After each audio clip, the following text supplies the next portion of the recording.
Ya mwisho niseme ndio niita viongozi. Hapa Gatondo watoto wetu wanakufa kwa pombe haramu. Ile inaitwa Chiwawa na Gathulingui ambayo imeletwa hapa na Kasongo amaliza wa Kikuyu. Mimi nitaka niseme, nimesikia hii mtu anaitwa Soprano. Mnajua Soprano?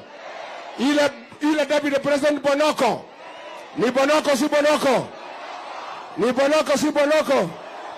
Wewe Bonoko, nimesikia jana ukilia ati Rigathi Gachagua ni ndugu yako, ati umejaribu kunipenda sipendeki. Mimi sitaki unipende kwa sababu umeshikana na Kasongo, umeleta pombe hapa Gatondo na Kiambu, inaua jamii yangu. Mimi Soprano, I have no time for you. Umeshikana na Kasongo kumaliza watu wetu. Harambee! Ya pili, wewe Soprano umeshikana na Kasongo na Kimani Ichung'wah kugawanya mlima, ndio Kasongo atukalie vile moja alitukalia miaka 24. Kwa hivyo wewe Soprano, wewe ni adui ya mlima Kenya kwa sababu umekubali kutumika na